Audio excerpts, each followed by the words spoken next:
আপনার তিনি নিচে সবচেয়ে নিচে কোল মুচি ছিলেন, পরম ভক্ত ভগবান কৃষ্ণের। তাই আজকে যখন সেই ধর্মরাজ যুধিষ্ঠির যখন যজ্ঞ হয়, অশ্বমেধ যজ্ঞ করেন, সেই যজ্ঞে কত রাজর্ষি, কত ব্রহ্মর্ষি, কত মুনি ঋষি, কত সাধু, কত মহান্ত, কত মুনি, কত প্রসাদ পেলেন তা লেখা জোখা নাই। অনন্ত অপর অনন্ত কোটি ভক্ত এই 14 ভুবনে, ভূলোক, ভবলোক, জনলোক, তপলোক, সত্যলোক, মহালোক, আর পাতাল, অতল, বিতল, সুতল, মহাতল, রসাতল, তলাতল, এই সমস্ত 14 ভুবনে যত ভক্ত ছিলেন, যতজন, সবে প্রায় প্রসাদ পেলেন মহারাজ যুধিষ্ঠির যজ্ঞে। কারণ যুধিষ্ঠির একছত্র রাজা, পৃথিবীর রাজা হলেন, ভগবান কৃষ্ণের কৃপায় যুধিষ্ঠির মহারাজ হলেন। তাই যখন ভগবান কৃষ্ণ বললেন, ধর্মরাজ একটা জয় ঘণ্টা স্থাপন করা হোক, কারণ এতজন প্রসাদ পাবেন তো, তা আপনার যজ্ঞ পূর্ণ হয়েছে কিনা আপনি বুঝবেন কিভাবে? তা বলছে, তা তো ঠিক সখা, এখন একটা বড় জয় ঘণ্টা স্থাপন করা হলো। জয় ঘণ্টাকে স্থাপন করার পরে কৃষ্ণচন্দ্র বললেন, জয় ঘণ্টা শ্রবণ করো, আমি কৃষ্ণ, আমি বাসুদেব। যখন ধর্মরাজ যুধিষ্ঠির যজ্ঞ যখন পূর্ণ হইবে, তখন তুমি ডং ডং করে বাজবে, এ একটা আমার আদেশ। যজ্ঞ যদি পূর্ণ হয়ে যায়, তুমি বন্ধ থাকবে না, তাহলে ধর্মরাজ জগৎবাসী জানবে যে ধর্মরাজ যুধিষ্ঠির যজ্ঞ পূর্ণ হয়। এখন সবাই প্রসাদ পেয়ে চলে গেলেন, কেউ থাকলো না, জয় ঘণ্টাও বাজলো। এখন যুধিষ্ঠির সমস্ত পঞ্চপাণ্ড গললগ্ন কৃত আসে, ঠাকুর বলছে, ঠাকুর আমার যজ্ঞ তো শেষ হয়ে গিয়েছে, সবাই তো প্রসাদ পেয়ে চলে গেলেন, কিন্তু আমার জয় ঘণ্টা তো বাজবে। এত কিছু দান দান করেও আমার জয় ঘণ্টা বাজে নাই, কি অপরাধ আছে আমার, বলো এই বাসুদেব, কৃপা করে বলুন আমার জয় ঘণ্টা কেন বাজে নাই? তা বলতে, দেখুন আমি তো বলতে পারি না, ওই জয় ঘণ্টাই বলতে পারে কেন সে বাজে নাই, আমি তো বলতে পারি না। ওই জয় ঘণ্টা সব বলা আছে, ওই জয় ঘণ্টা কাছে জিজ্ঞাসা করে। যুধিষ্ঠির বলছে, হে জয় ঘণ্টা, আমার যজ্ঞ তো পূর্ণ হয়ে গিয়েছে, সবাই তো প্রসাদ পেয়ে স্বধামে প্রস্থান করিয়াছে। কত দেবতা, গন্ধর্ব, যক্ষ, কিন্নর, নরবাসীগণ, পাতালবাসীগণ, সবাই 14 ভুবনে যতজন আছে সবাই তো প্রসাদ পেয়েছে, তা তুমি বাজো নাই কেন?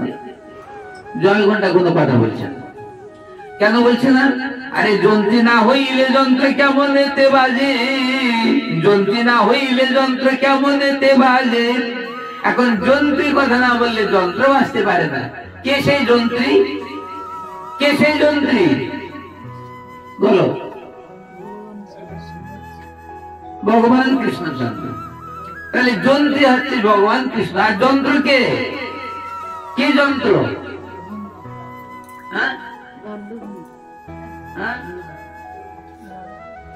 যন্ত্র কে? শুনে বলো, যন্ত্র কে? যন্ত্রী ভগবান কৃষ্ণ, যন্ত্র কে? আরে সেটা তো বলবে। যন্ত্র হচ্ছে ঘন্টা, আর যন্ত্রী কৃষ্ণ। কৃষ্ণ কথা বলছে না, যুধিষ্ঠির কথা বলছেন বলে জয় ঘন্টা কথা বলছে না। তাই বলছে যন্ত্রী না হইলে যন্ত্র কেমন এতে বাজে। যখন যুধিষ্ঠির যখন কথা বললো, জয় ঘন্টা শুনলো না। জয় ঘন্টা একটা ধাতু নির্মিত, পিতলের জয় ঘন্টা কথা বলতে পারে? ওই কথা বলার একজন আছে, সেই ওই পিতল কেন লোহার মধ্যে কথা বলাতে পারে, সেই জন্য পাশে দাঁড়িয়ে আছে। সেই জন্য বাসুদেব কৃষ্ণ তখন যখন জয় ঘন্টা কথা বলছে না, তখন যুধিষ্ঠির বলছে, ঠাকুর জয় ঘন্টা কোনো কথা বলছে না। তখন কৃষ্ণ বলছে, একটা বেদ আনো। কি কেন কথা বলে না? আচ্ছা, এখানে কৃষ্ণচন্দ্র বেদ আনতে কেন বললেন? বেদ কেন আনতে বললেন এবং বেত্রাঘাত কেন করলেন? তোমাদের এখানে ভালো করে বুদ্ধি করে বলতে হবে, বুদ্ধি করে বলতে হবে। এখানে কৃষ্ণচন্দ্র বেদ আনতে কেন বললেন? যুধিষ্ঠির জিজ্ঞাসা করলেন, কথা বললেন না। এখন যদি কৃষ্ণচন্দ্র কথা বলেন, কৃষ্ণচন্দ্র বললে যদি কথা বলেন জয় ঘন্টা, তাহলে কি হয় বুঝতে পারছো? কথা বলে কি বলতে যাচ্ছে? এদিকে করো না, যার কাছে করো, কথা বলবো না। তোমরা লক্ষ্য করো এখানে কি প্রশ্ন আছে। জয় ঘন্টা যুধিষ্ঠির যখন বললেন তখন জয় ঘন্টা বাজলো না। এবার কৃষ্ণের উপরে যখন বলা হচ্ছে তখন বাসুদেব কৃষ্ণ বলছে একটা বেত আনো, জয় ঘন্টায় কেন বাজছে না, বেত্রাঘাত করতে হবে। কেন বললেন এটা? বললেন কেন? কারণ এখানে যুধিষ্ঠির বলার পরে জয় ঘন্টা যখন বাজছে না, এখন কৃষ্ণ বলার পরে জয় ঘন্টা বাজবে, তাহলে জয় ঘন্টার একটা সাইড চাপা হবে না জয় ঘন্টা? না কি বলতে চাও? একজন বললো বাজো, বাজবে না কেন জিজ্ঞাসা করছে, তা কথা বললো। আর একজন যদি বলে জয় ঘন্টা বাজবে না, তো তখন যদি জয় ঘন্টা কথা বলে তাহলে এখানে একটা সাইড চাপা হয় না? তখন যুধিষ্ঠির একটু যুধিষ্ঠির একটু ঠকে যায়, না কি বলো? কারণ যুধিষ্ঠির একবার বলেছে বাজবে না কেন, তা কোনো উত্তর দেয়নি। এবার কৃষ্ণ যদি বলে বাজবে না কেন, তাহলে এবার যদি উত্তর দিয়ে দেয় তাহলে যুধিষ্ঠির ছোট হয়ে যায়। তোমরা এখানে 5 জন আছো, একজনের কাছে একটা প্রশ্ন করলাম বলতে পারলে না, তাহলে আরেকজনের কাছে যখন বললাম সে বলতে পারলো, তাহলে যে বলতে পারলো না সে একটু ছোট হয়ে যায় না? এখানে ভগবান একটা বুদ্ধি করলেন যে যুধিষ্ঠিরের সম্মান রক্ষার জন্য ভগবান কৃষ্ণ বেত্রাঘাত করলেন। তাহলে যুধিষ্ঠির ভাববে, ও আমি তো বেত্রাঘাত করিনি, তাই জয় ঘন্টা কথা বলি। এখন কৃষ্ণ ওই জয় ঘন্টাকে একটু বেত্রাঘাত করলেন। জয় ঘন্টা তখন বলছে, হ্যাঁ প্রভু এই তো আমি আছি। তখন জয় ঘন্টা কথা বলছে, তাহলে তুমি বাজো নাই কেন? ধর্মরাজ যুধিষ্ঠির এত দেবর্ষি মহার্ষি কত কত ব্রহ্মর্ষি ঋষি মণিগণ প্রসাদ পেয়ে গেছে, কিন্তু তুমি বাজো নাই কেন? কি কারণ বলো সবার মাঝে? তা বলছে, প্রভু আমি স্টপ করছি আপনাকে, আপনি সর্বাগ্যে আমার দণ্ডবাদ গ্রহণ করুন। এই জন্য যখন প্রশ্ন করবে, উত্তর যখন দেবে, তখন গুরুদেবকে আগে, সাক্ষাৎ গুরুদেব আছে, সাক্ষাৎ ভগবান, তারা আজকে ভগবানের বিগ্রহ আছে, তাহলে গুরুদেবকে দণ্ডবাদ করে তারপরে প্রশ্নের উত্তর দিতে হবে।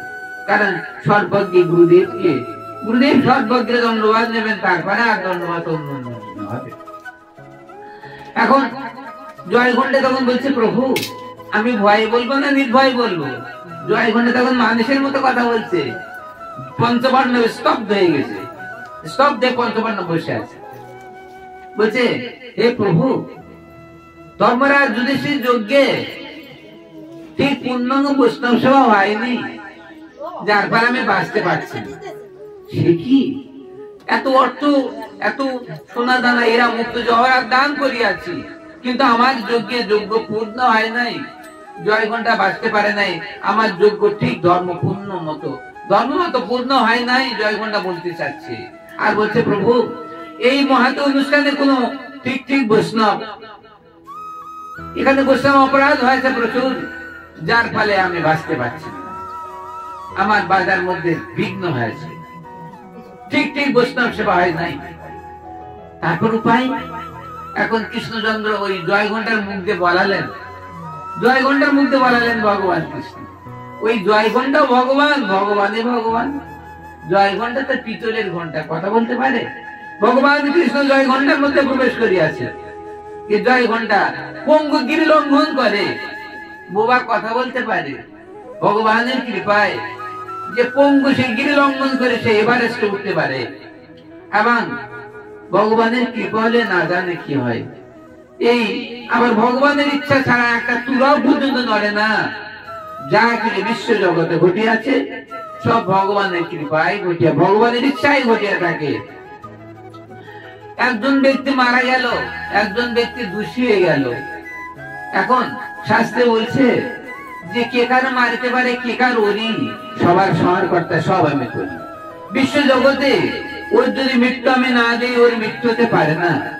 ওর মৃত্যু আমি দিয়েছি, ওর মৃত্যু আমি, ওর জীবন আমি। তাই ভগবান কৃষ্ণ বলিয়াছে না, যদি এই ধর্মরা সেই বিশ্বদেবকে, যে আমার আদেশে আপনি যুদ্ধ করছেন, আমার আদেশে আপনি জীবিত আছেন, আর আমার আদেশের মোতাবেক আপনি মৃত্যুবরণ করবেন।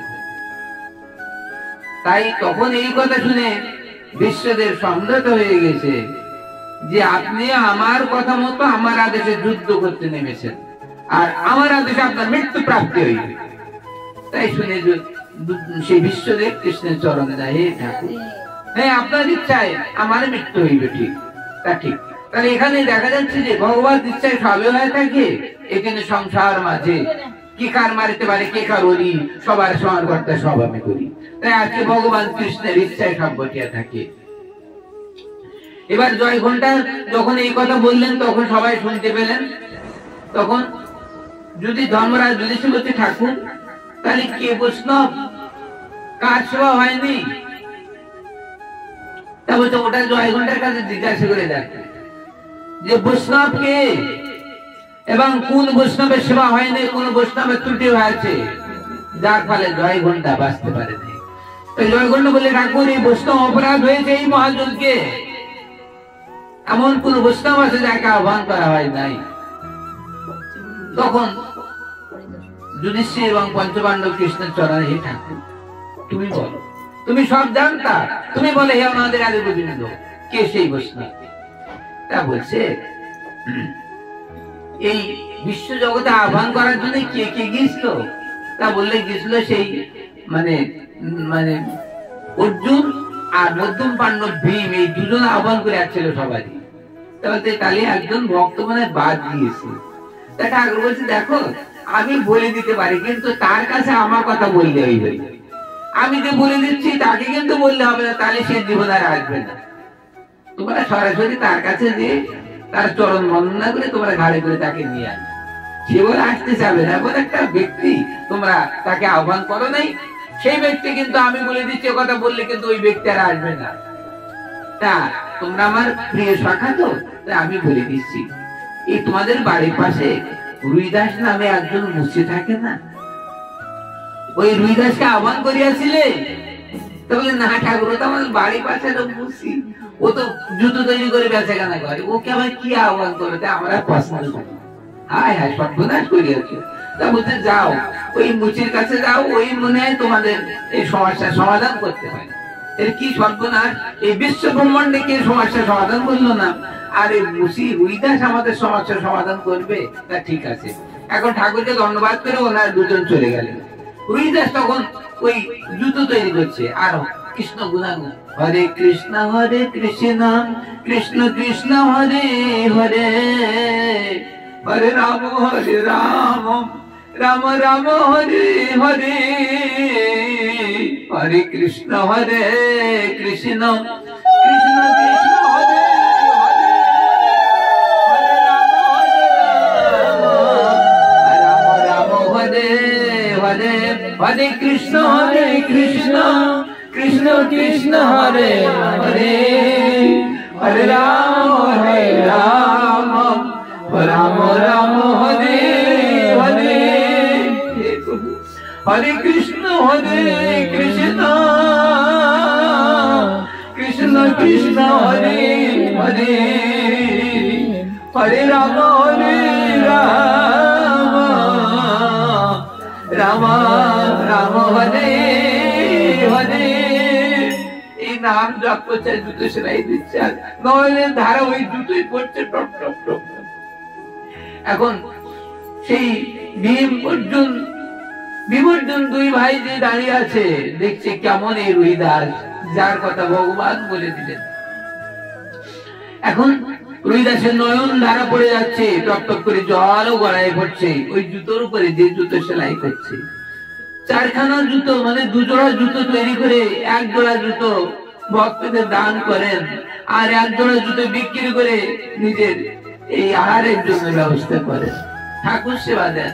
তাহলে কেমন ভক্ত ভগবানের, নিঃস্বার্থ ভক্ত, এবং তার পুঁজি করার কোনো বাসনা নাই যে পুঁজি করে গাড়ি বাড়ি করবে, বিল্ডিং দেবে, তার বাসনা। বলছে ঠাকুর প্রতিদিন কিভাবে নির্বাহিত হয়, প্রতিদিন যাতে যাপন হয়, প্রতিদিন যাপন করার জন্য ওই রুইদাস ওই জুতো সেলাই করে, আর কোথাও যায় না, কারণ জানে আমি মুছি, আমাকে ছুঁলে পরম পবিত্র নিচ হয়ে যাবে, অসহ্য হয়ে যাবে। তাই আজকে রুইদাস এত নিম্ন ভাবে আছেন। এখন ওই এনারা ভীম অর্জুন যেই দেখছে তাই তো। এখন ওই রুইদাস যে একটা লোটার মধ্যে ওই চামড়া ভিজিয়ে রাখে, ওই লোটার দিকে অর্জুন লক্ষ্য করে দেখে ওই লোটার জলের মধ্যে দিবুজু মুরলীধর শ্যাম সুন্দর দেখা যায়। দিবুজু মুরলীধর শ্যাম সুন্দর এই লোটার জলের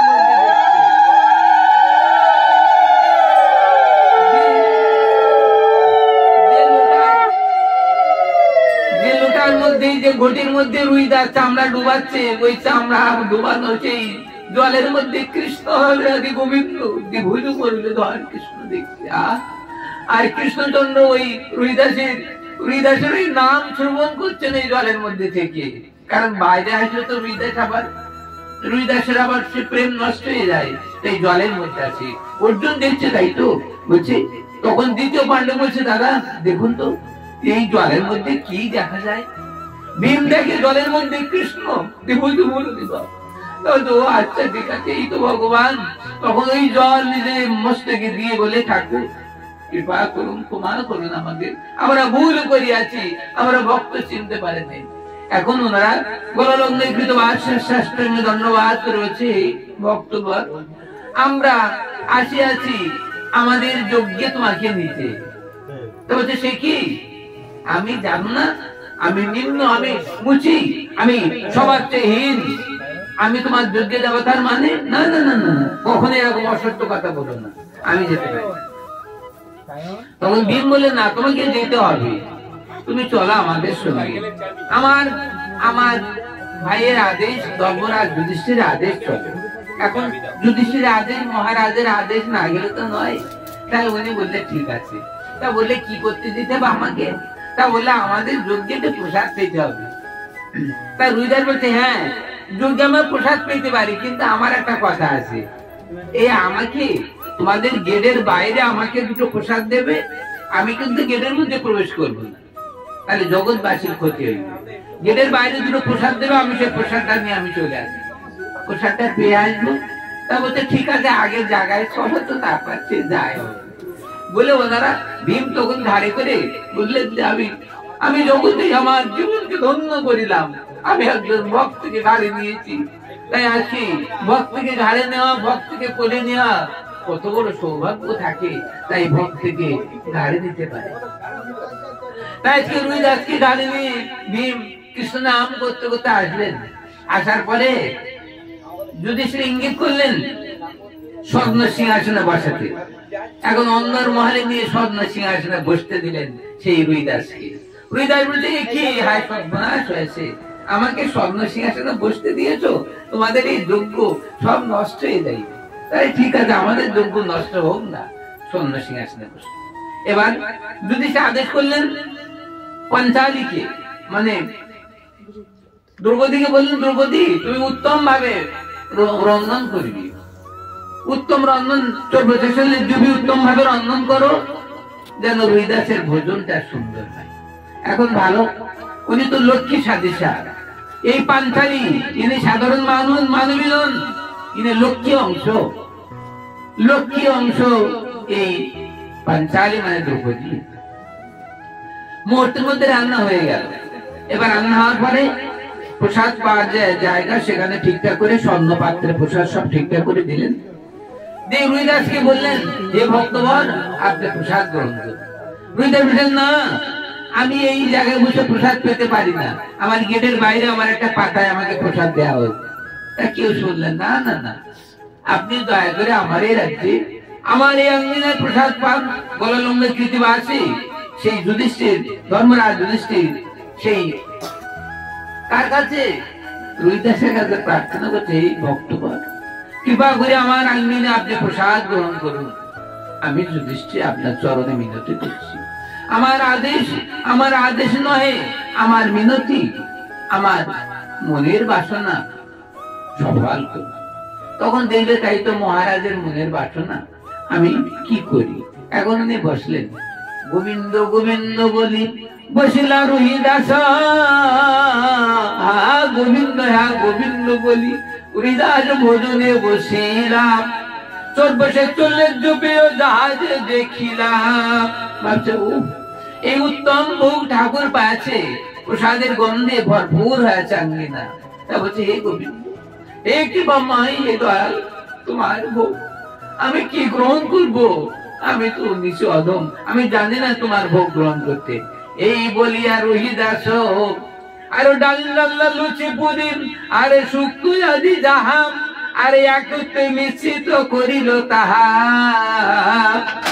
ডাল ডাল্লা লুচি পুরি শুক্তো আদি যা কিছু ছিল সব একই থালে বেড়ে নিলেন, সব ঢেলে নিলেন। এখন দ্রৌপদী ভাবছি তাই তো এতগুলো মহান ভক্ত প্রসাদ পাচ্ছে, তা আমি একটু দেখিতে কেমন ভাবে প্রসাদ পাই। এই বলে দ্রৌপদী তখন ওই রান্নাশালের দরজার ধারে দাঁড়িয়ে ভিতরে দাঁড়িয়ে দেখছে, ছোট জায়গা দিয়ে দেখছে রোহিদাস কেমন প্রসাদ পাচ্ছে। দেখছে তাই দেখি 1400 লেজ্জ দিয়ে লুচি পুরি ডাল ডাল্লা যা কিছু শুক্তো আদি যা কিছু ছিল সব কিন্তু একত্রে মিশাইছে। মিশাই গোবিন্দ গোবিন্দ বলে রোহিদাস মিশাচ্ছে। গোবিন্দ আমার আজ জন্ম সফল হইবে। আরে গোবিন্দ গোবিন্দ বলি রোহিদাস আরে যবে গ্রাস মুখে দিলাম আরে অবধি দেখিয়া দ্রৌপদী ঈর্ষা হইল। দ্রৌপদী তখন ঈর্ষা হলো, আরে নিচু অধম মুচিত জানে না প্রসাদের মহিমা। ডাল রান্না লুচি পুরি 1400 লেজ্জ প্রিয় যা কিছু রান্না করিয়াছি তাই একটু পৃথক ভাবে কোনটা শুক্তো কোনটা ডাল কোনটা লুচি কোনটা পুরি কিছু দেখলো না, সবে একের সঙ্গে মিশিয়ে প্রসাদের স্বাদই জানলো না, মিশিয়ে খেলো। ও এ তো নিচু কুলের উদ্ভব, তাই বলিয়া প্রসাদের মহিমা জানিল না। এই বলিয়া সেই পাঞ্চালের অহংকার হইল আর মুচি নিচু জাতি বলে ভক্তেরও নিন্দা করিল। আর ভক্ত নিন্দা প্রভু সবই জানি না।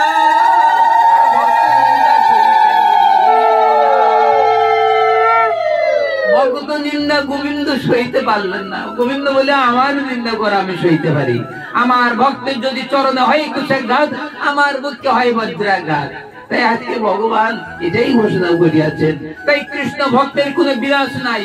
ভগবান কৃষ্ণ অর্জুনকে বলে, হে অর্জুন হে পার্থ তুমি বলো যে কৃষ্ণ ভক্তের কোনো বিনাশ নাই, বিনাশ নাই, বিনাশ নাই। কৃষ্ণ ভক্তের কখনো বিনাশ হয় না, কৃষ্ণ ভক্তকে কেউ ধ্বংস করতে পারে না। আমার ভক্ত রক্ষার জন্য আমার সুদর্শন সদা সর্বক্ষণ ব্যস্ত আছে। আমার ভক্তের চরণে যদি হয় কুশাঘাত আমার পক্ষে হয় বজ্রাঘাত। তাই আজকে কৃষ্ণ চরণের কৃষ্ণ সেই শ্রীমুখ বাণী এই জগতে ছড়াই আছে। ভক্তের কখনো বিনাশ হয় না। কোন ভক্তকে কেউ যদি দ্রোহ করে, ভক্তের কাছে অপরাধ করে, ভক্তের নিন্দা করে, দুদিন পরে তার নিন্দা হইবে শতাধিক। সে নিজেই বুঝতে পারবে যে আজকে কেন আমার হয়েছে।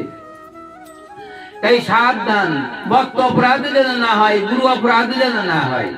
ভক্ত অপরাধ গুরু অপরাধ হলে, গুরু অপরাধ ভক্ত অপরাধ, ভক্ত অপরাধ শ্রেষ্ঠ গুরু অপরাধ।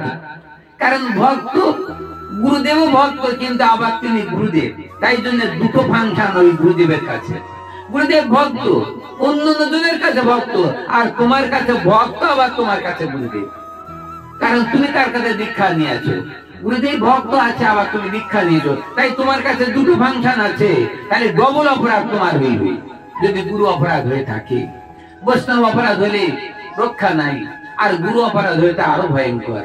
তাই ভগবান বলেছে, ওরে হরি স্থানে অপরাধ, ওরে তাদের হরি নাম, আর তোমার স্থানে অপরাধ ও নাহি কোয়ালা। হরি স্থানে অপরাধ হলে হরির নাম করলে খণ্ড নয়, আর বৈষ্ণবের কাছে অপরাধ হলে, বৈষ্ণব কাছে অপরাধ যদি হয় ভগবানও ক্ষমা করেন না। হরি স্থানে অপরাধ তারে হরি নাম, আর তোমার স্থানে অপরাধ নাই কোয়ালা। তাই বৈষ্ণবের কাছে অপরাধ হলে কখনো বৈষ্ণবের অপরাধ ভগবান ক্ষমা করেন না। ভগবানের কাছে অপরাধ হলে ভগবানের নাম করলে আবার ভগবানের মুক্ত হয়ে যায়, ভগবানের চরণে প্রাপ্তি হয়। কিন্তু বৈষ্ণব অপরাধীকে ভগবান তাকে চেয়ে দেখেন না। বৈষ্ণব অপরাধী যে হয় আপনারা সবাই জানেন, আমার লিখিত যে কীর্তন আছে না, সেই দুর্বাসার অহংকার হলো ছাড়ো খার। অম্বরীশকে রক্ষা করিলেন সেই চক্র, সেই অম্বরীশকে রক্ষা করিলেন সেই দেব চক্রধর। অম্বরীশকে রক্ষা করিলেন দেব চক্রধর, আরে দুর্বাসার অহংকার হইল ছাড়ো খার। অম্বরীশ আজকে প্রিয় ভক্তকে নাশ করতে গিয়েছিলেন মহারাজ অম্বরীশকে। তাই আজকে অম্বরীশকে ধ্বংস করতে যে সেই দুর্বাসার সমস্যা কি হলো সব তো জানা আছে। তাহলে দুর্বাসা 3 লোকে ভ্রমণ করে তাকে কেউ রক্ষা করে নাই।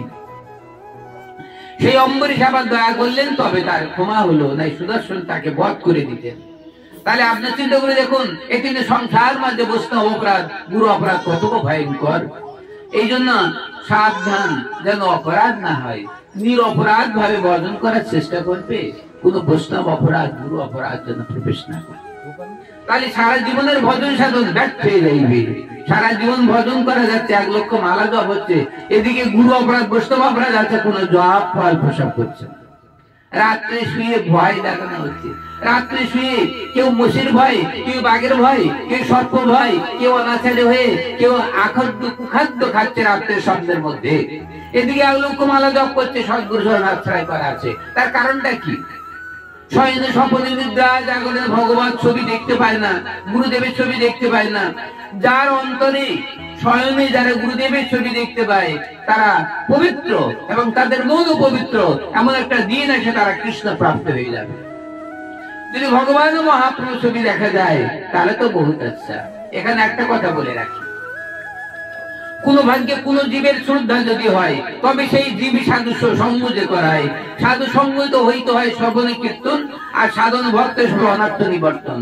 অনার্থ নিবৃত্ত ভক্ত নিষ্ঠা হয়, আর নিষ্ঠা হইলে শ্রবণের রুচি উপায়, আর রুচি তো হয় সর্ব আসক্তি প্রচুর, আসক্তি হইতে হয় জীবের কৃষ্ণ প্রীতিপুর।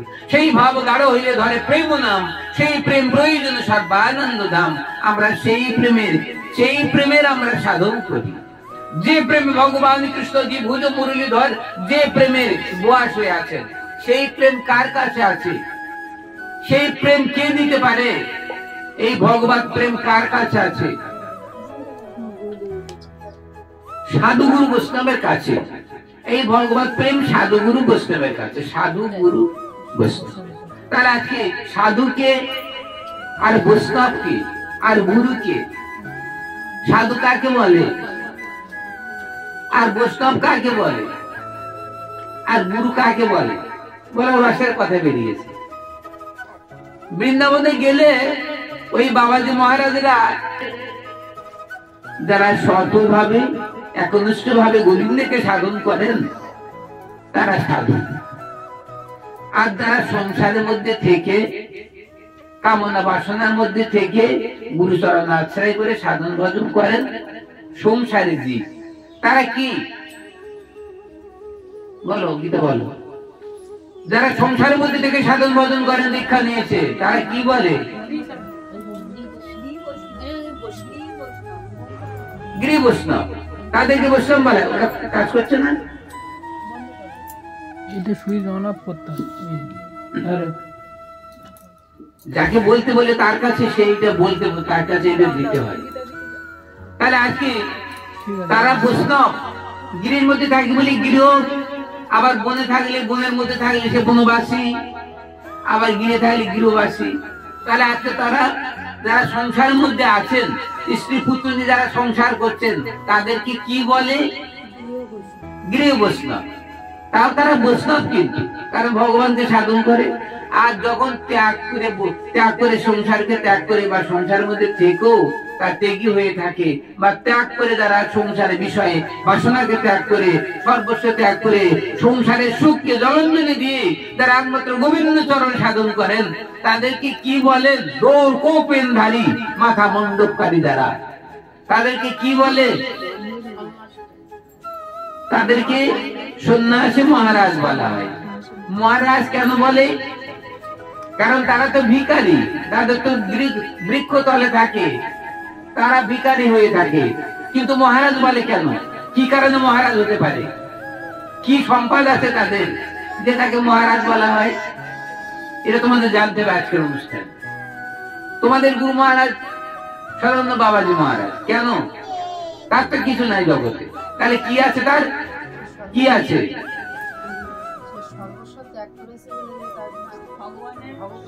এটা নিয়ে নেবে, এটা তো সেই যে বলতে যাবে সে বল আমি বলবো, তাহলে তার কাছে ওটা পৌঁছে দেওয়া হবে।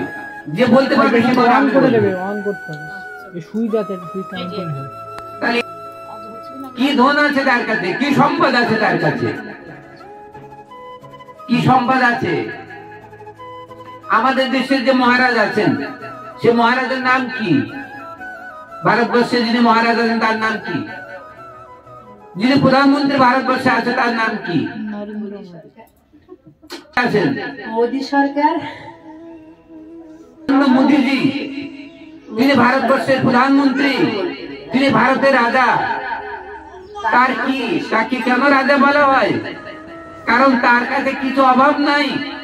এই ভারতবর্ষের সম্পদ তার কাছে আছে, সমস্ত ভারতের ভার তার কাছে আছে। এই মোদীজি এই ভারতবর্ষের মহান ব্যক্তি, তিনি ভারতবর্ষের প্রধানমন্ত্রী, তাই তারা আমরা সবাই মান্য করি। তার কাছে ছেলে সবকিছু পায়। গুরু মহারাজ, যারা সন্ন্যাসী মহারাজ, তাদের কাছে সব আছে। কি আছে? এরকম টাকা আছে।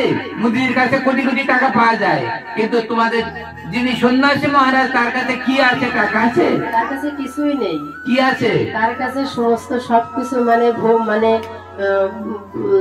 ভগবানের স্বরূপ, মানে সমস্ত আমরা মানে তার থেকেই মানে সমস্ত সবকিছু পাই। ভগবত ভগবত কথা সমস্ত সবই, মানে আমি আর এক এক করে কি বলবো, সে কেউ একটু ক্লিয়ার করে বলতে আছে। এক কথায় তার কাছে প্রেম আছে। কি প্রেম? বলো, একজন বলো, কি প্রেম আছে? কৃষ্ণ প্রেম। তাহলে কৃষ্ণ প্রেম, এই কৃষ্ণ প্রেম, কারণ তিনি যেটা আয়ত্ত করেন, তিনি ভিখারি হয়েছেন যে কারণে, সে কারণটা কৃষ্ণ প্রেমও লাগে। কৃষ্ণ প্রেমের ভিখারি হয়েছেন তিনি, তাই বলে তাকে মহারাজ বলা হয়। সেই প্রেম সব জায়গায় পাওয়া যায় না। তাই আজকে এই প্রেম নির্লোকে হয় না।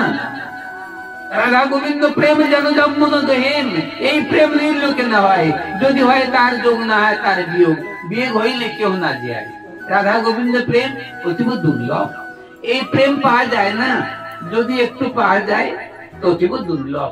সেই প্রেমটা যদি তোমাদের মধ্যে, যদি রাত্রে কেউ মহাপ্রভুর ছবি এবং মহাপ্রভু যদি কথা বলেন, রাধা গোবিন্দের ছবি দেখতে পাওয়া যায়, তাহলে তোমরা কি করবে? কি করবে? কখন গল্প করবে? আরেকজন বলো, ওই ছবিটা কে দাও তো। এখানে প্রেমে ভগবান কৃষ্ণ সন্তুষ্ট থাকেন। বিনা প্রেম সে না হেবিলে নন্দলালা। তাই এই প্রেমের পরাকাষ্ঠা স্বরূপিণী কে? আরেকজন বলো। হ্যাঁ, এই কৃষ্ণ, এই প্রেমের পরাকাষ্ঠা স্বরূপিণী রাধারানী। কোন গুণে এই রাধারানী শ্রেষ্ঠ হলেন? বুঝতে পারবেন? শ্রী রাধারানীর আল্লাদিনী শক্তি কৃষ্ণকে দান করে, তাই এই গুণের জন্য রাধারানী শ্রেষ্ঠ। শ্রী রাধারানী শ্রেষ্ঠ হলেন কি কারণে? এর ভাগবতী ব্যাখ্যা আছে। ভগবান কৃষ্ণ বলিয়াছেন, নিজঙ্গ গোপীজা গোপ্য মুমিতে সমপার্শ্বদে তা ভাং পরাং নমে পার্থ নিগুড় প্রেম ভাজনা। নিজঙ্গ মোপিত গোপ্য মুমিতে সমপার্শ্বদে তা ভাং পরাং নমে পার্থ নিগুড় প্রেম ভাজনা। ভগবান কৃষ্ণ অর্জুনের প্রতি লক্ষ্য করে, হে অর্জুন, এই যে গোপীগণ আমাকে যে ভজনা করেন, তারা নিজের দেহে অঙ্গরাগ করেন, এসব তারা নিজেরাই সুখ পাওয়ার জন্য নয়, আমাকে সুখী করার জন্য এই গোপীগণ তাদের দেহে বিভিন্ন বেশ করিয়া থাকেন, অলকা তিলকা দিয়ে তারা সাজেন। কেন? আমি তাদের সেই সুন্দরী দেহে যে সুন্দর ভাবে যে সাজানো, অঙ্গ প্রত্যঙ্গ বিভিন্ন অলকা তিলকা দিয়ে সাজানো, এই সাজানো দেহ থেকে আমি সুখ পাইব। তাই আমার সুখ দেওয়ার জন্য, আমার সুখ দেওয়ার জন্য রাধারানী এত না সাজে। তার নিজের সাজ নিজের ইচ্ছায় বা নিজে সুখী হওয়ার জন্য নয়, সম্পূর্ণ সুখী আমাকে করার জন্য। নিজঙ্গ গোপিত সমপার্শ্বদে নমপাত নিগুড় প্রেম ভাজনাম। নিজঙ্গ গোপিত গোপ সমপার্শ্বদে নিগুড় প্রেম ভাজনাম। আজকে এই গোপীগণ যে আমাকে ভজনা করে, এই আমার ভজনের মধ্যে গোপীগণের কোনো স্বার্থপরতা নাই, গোপীগণের প্রেমে কোনো স্বার্থপরতা নাই। সবকিছু দেহ অঙ্গ প্রত্যঙ্গ সব আমাকে দান করিয়া থাকেন। তাই শ্রী রাধারানীকে গোপী শ্রেষ্ঠ বলা হয় এবং প্রেমের পরাকাষ্ঠা স্বরূপিণী বলা হয়। তোমরা বলতে পারবে শ্রী রাধারানী কোন প্রেমের অধিকারিণী? কেউ বলতে পারবে এর মধ্যে শ্রী রাধারানীর কোন প্রেম আছে? শ্রী রাধারানীর কোন প্রেম আছে? প্রেম কত প্রকার? এবং কোন প্রেম রাধারানীর কাছে আছে, যে প্রেমের ভগবান কৃষ্ণ বশ্যতা স্বীকার করিয়াছেন শ্রী নন্দনন্দন। তা আজকে এটি সংসার মাঝে সাধারণ প্রেম, সামঞ্জস্য প্রেম আর সমাজটা প্রেম, এই তিনটে প্রেম আছে জগতে। সাধারণ প্রেমে কারা, সাধারণ প্রেমের অধিকারিণী কারা,